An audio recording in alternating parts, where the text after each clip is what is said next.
శ్రీ సాయినాథాయ నమః. శ్రీ సాయి సచ్చరిత్రము 3వ అధ్యాయము. సాయిబాబా అనుమతి వాగ్దానము. భక్తులకు వేరువేరు పనులు నియమించుట.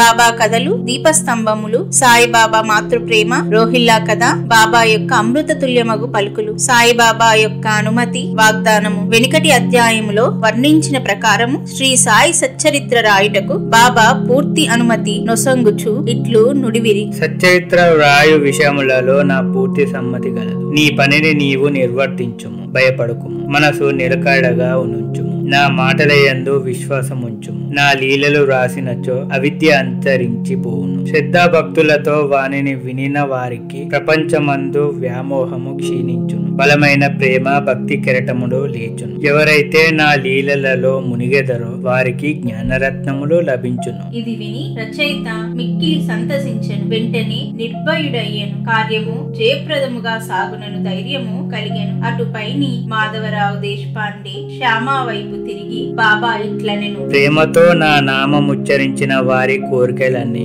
నెరవేర్చెదను. వారి భక్తిని హెచ్చించెదను. వారినన్ని దిశలందు కాపాడెదను. ఎవరైతే మనపూర్వకముగా నాపై పూర్తిగా ఆధారపడి ఉన్నారో వారి కథలు వినునప్పుడు అమితానందమును పొందెదరు. నా లీలలను గానము చేయు వారి కంతులేని ఆనందమును, శాశ్వతమైన తృప్తిని ఇచ్చెదనని నమ్ముము. ఎవరైతే నన్ను శరణు వేడెదరో, భక్తి విశ్వాసములతో నన్ను పూజించెదరో, నన్నే స్మరించెదరో, నా రూపమును తమ మనస్సున నిలుపుకొనెదరో వారి దుఃఖ బంధముల నుండి తప్పింతును.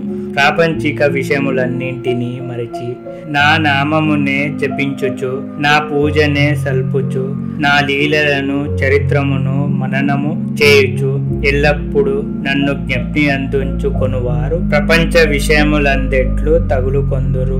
వారిని మరణము నుండి బయటకు లాగెదను. నా కథలు వినినచో సకల రోగములు నివారింపబడును. కావున భక్తి శ్రద్ధలతో నా కథలను వినుము. వానిని మనమున నిల్పుము.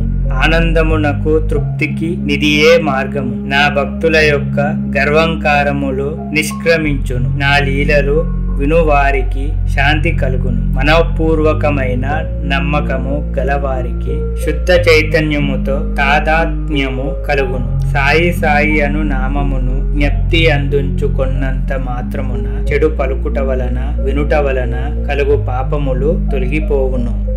భక్తులకు వేరువేరు పనులు నియమించుట. భగవంతుడు వేర్వేరు భక్తులను వేర్వేరు పనులకు నియమించును. కొందరు దేవాలయములు, మఠములు, తీర్థములలో, నది ఒడ్డున మెట్లు మొదలగునవి నిర్మించుటకు నియమితులగుదురు. భగవంతుని లీలలను పాడుటకు కొందరు నియక్తులగుదురు. కొందరు తీర్థయాత్రలకు పోవుదురు. సచ్చరిత్ర రచన నాకు నియమింపబడినది. విషయ జ్ఞానము శూన్యమగుటచే ఈ పని నా అర్హతకు మించినది అయినచో ఇంత కఠినమైన పని నేనెందుకు ఆమోదించవలను? సాయిబాబా జీవిత చరిత్రను వర్ణించగల వారెవ్వరు? సాయి యొక్క కరుణయే ఇంత కఠిన కార్యమును నెరవేర్చు శక్తిని నాకు ప్రసాదించినది. నేను చేత కలము పట్టుకొనగానే సాయిబాబా నా అహంకారమును పరిహరించి వారి కథలను వారే రాసుకొనిరి. కనుక ఈ గ్రంథము రచించిన గౌరవము సాయిబాబాకే చెందును గాని నాకు కాదు. బ్రాహ్మణునై పుట్టినప్పటికీ శృతి స్మృతి అను 2 కండ్లు లేకుండటచే సాయి సచ్చరిత్రను నేను రాయలేకుంటిని. కాని భగవంతుని అనుగ్రహము మూగవాణిని మాట్లాడునట్లు చేయును, కుంటివాణిని పర్వతము దాటునట్లు చేయును. తన ఇచ్ఛానుసారము పనులు నెరవేర్చుకొను చాతుర్యము ఆ భగవంతునికే గలదు. హార్మోనియమునకు గాని వేణువునకు గాని ధ్వనులు ఎట్లు వచ్చుచున్నవో తెలియదు. అది వాయించువానికే తెలియను. చంద్రకాంతము ద్రవించుట, సముద్రము ఉప్పొంగుట వాని వల్ల జరుగవు. అవి చంద్రోదయము వల్ల జరుగును. బాబా కథలు దీపస్తంభములు. సముద్ర మధ్యమందు దీపస్తంభములుండును. పడవల వైపు పోవువారు ఆ వెలుతురులో రాళ్లు రప్పల వల్ల కలుగు హానులను తప్పించుకొని సురక్షితముగా ప్రయాణిందురు. ప్రపంచమను మహాసముద్రములో బాబా కథలను దీపములు దారి చూపును. అవి అమృతము కంటే తీయగా నుండి ప్రపంచ యాత్ర చేయు మార్గమును సులభముగాను సుగమముగాను చేయును.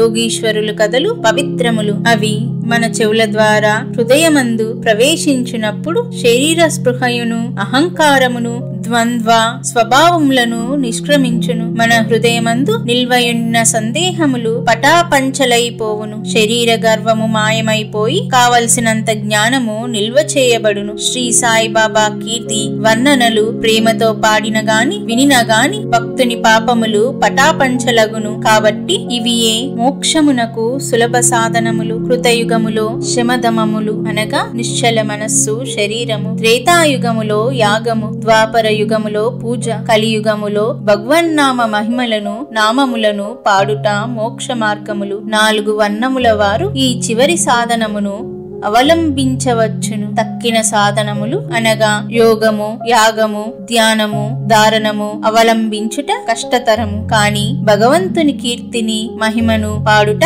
అతి సులభము. మన మనస్సును మాత్రము అటువైపు త్రిప్పవలను. భగవత్ కథలను వినుట వలన పాడుట వలన మనకు దేహాభిమానము తొలగిపోవును. అది భక్తులను నిర్మోహులుగా చేసి తుదకు ఆత్మ సాక్షాత్కారము పొందునట్లు చేయును. ఈ కారణము చేతనే సాయిబాబా నాకు సహాయపడి నాచే ఈ సచ్చరితామృతమును రాయించెను. భక్తులు దానిని సులభముగా చదువగలరు, వినగలరు. చదువునప్పుడు వినునప్పుడు బాబాను ధ్యానించవచ్చును. వారి స్వరూపమును మనసునందు మననము చేసుకోనవచ్చును. ఈ ప్రకారముగా గురువునందు తదుపరి భగవంతుని అందు భక్తి కలుగును. తుదకు ప్రపంచమందు విరక్తి పొంది ఆత్మ సాక్షాత్కారము సంపాదించగలుగుదుము. సచ్చరితామృతము రాయుట, తయారు చేయుట బాబా యొక్క కటాక్షము చేతనే సిద్ధించినవి. నేను నిమిత్త మాత్రుడుగానే ఉంటిని. సాయిబాబా యొక్క మాతృప్రేమ. ఆవు తన దూడనెట్లు ప్రేమించునో అందరికీ తెలిసిన విషయమే. దాని పొదుగెల్లప్పుడు నిండియే ఉండును. దూడకు కావలసినప్పుడల్లా కుడిచినచో పాలు దారగా కారును. అలాగునని బిడ్డకు ఎప్పుడు పాలు కావలనో తల్లి గ్రహించి సకాలమందు పాలిచ్చును. బిడ్డకు గుడ్డలు తొడుగుటయందును అలంకరించుటయందును తల్లి తగిన శ్రద్ధ తీసుకొని సరిగా చేయును. బిడ్డకు ఈ విషయం ఏమియూ తెలియదు గాని తల్లి తన బిడ్డలు చక్కగా దుస్తులు ధరించి అలంకరింపబడుట చూచి అమితానందము పొందును. తల్లి ప్రేమకు సరిపోల్చదగినదేదియూ లేదు. అది అసామాన్యము, నిర్వ్యాజము. సద్గురువులు కూడా ఈ మాతృప్రేమ వారి శిష్యుల అందు చూపుదురు. సాయిబాబాకు కూడా నా యందట్టి ప్రేమ ఉండెను. దానికి క్రింది ఉదాహరణ ఒకటి. 1916వ సంవత్సరంలో నేను సర్కారు ఉద్యోగము నుండి విరమించి తిని. నాకీయ నిశ్చయించిన పింఛను కుటుంబమునను గౌరవముగా సాకుటకు చాలదు. గురు పౌర్ణమి నాడు ఇతర భక్తులతో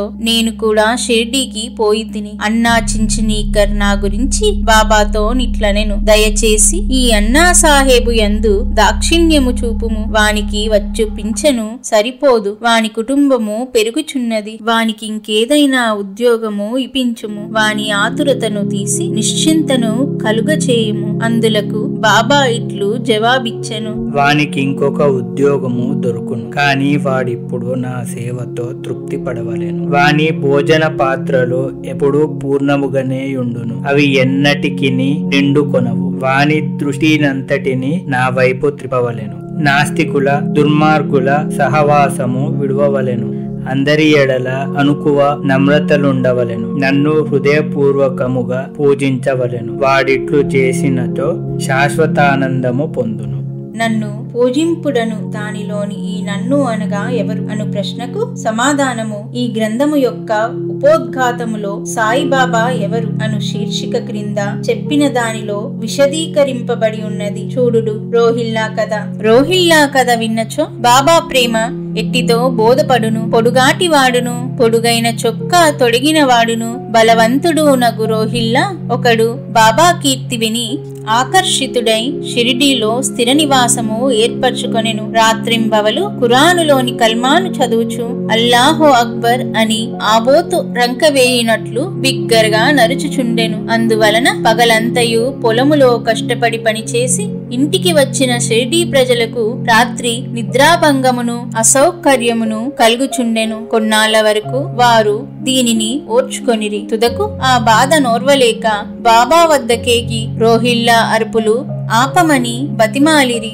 బాబా వారి ఫిర్యాదును వినకపోవుటయే గాక వారిపై కోపించి వారి పనులు వారు చూచుకొనవలసినదే కాని రోహిల్లా జోలికి పోవద్దని మందలించిరి. రోహిల్లాకు ఒక దౌర్భాగ్యపు భార్య కలదనియు ఆమె గయ్యాలి అనియు ఆమె వచ్చి రోహిల్లాను తనను బాధ పెట్టుచున్నదనియు రోహిల్లా ప్రార్థనలు విని ఆమె ఏమీ చేయలేక ఊరుకయుండు అనియు బాబా చెప్పెను.